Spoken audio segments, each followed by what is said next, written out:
मेरा नाम सतपाल सिंधु है और मैं हरियाणा स्कूल लेक्चरर एसोसिएशन का डिस्ट्रिक्ट प्रेसिडेंट हूँ हसला यूनियन का। और आने वाली 1 तारीख को पेंशन अधिकार दिवस के रूप में सभी एनपीएस स्कीम के अंदर आने वाले कर्मचारी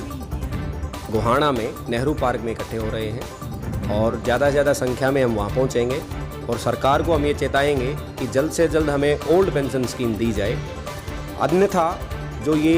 बड़ौदा का इलेक्शन है इसमें भी कर्मचारी अपना रुख तैयार करेंगे और आने वाले दिनों में कोई नई रणनीति बना के आगे कदम बढ़ाएंगे।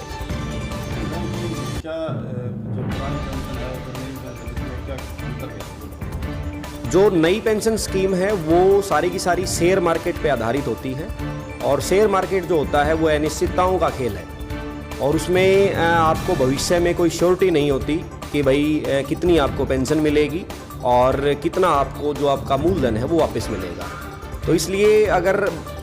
बारीकी से देखा जाए तो एनपीएस किसी भी सूरत में एक अच्छी स्कीम नहीं है। और रही बात ओल्ड पेंशन स्कीम की, तो उसमें बहुत सारी ऐसी अच्छाइयाँ हैं जिसके लिए कर्मचारी बिल्कुल तत्पर है कि हमें ओल्ड पेंशन स्कीम वापस दी जाए और एनपीएस से मुक्ति दिलाई जाए। तो कितने आदमी की संख्या अगर पूरे हरियाणा की बात करूं तो लगभग 2 लाख कर्मचारी हम एनपीएस स्कीम के अंतर्गत आते हैं और सभी अलग अलग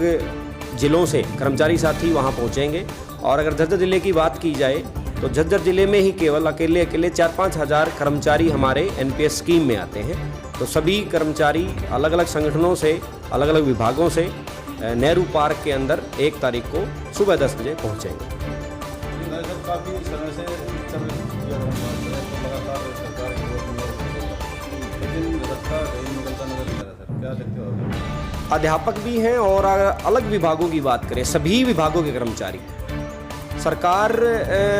कुछ तो कोरोना की वजह से कह लीजिए एक बहाना लेके चल रही है, लेकिन अगर वास्तविकता देखें तो ऐसा कुछ नहीं है। और जब मांगें नहीं मानी जाएंगी तो कर्मचारी सड़कों पे ही होगा और उसी का एक आपको परिणाम ये दिखाई दे रहा है कि 1 तारीख को सारे के सारे कर्मचारी बिल्कुल रोष में आके और ये कह लीजिए सरकार के खिलाफ एक प्रदर्शन है कि हमें जल्द से जल्द ओल्ड पेंशन स्कीम दी जाए। तो सारे विभाग, सभी कर्मचारी, चाहे अध्यापक है, चाहे कोई डॉक्टर है, चाहे कोई और विभाग से है, सभी इस मांग में है कि ओपीएस हमें जल्द से जल्द दी जाए। अगर इस तरह से अगर आपकी मांग में सरकार घोषणा करती है तो आगे की तरफ बिल्कुल ये पेंशन बहाली संघर्ष समिति के बैनर तले ये आह्वान किया गया है और इसमें सभी कर्मचारी संगठनों ने उनका साथ देने के लिए हामी भरी है। अगर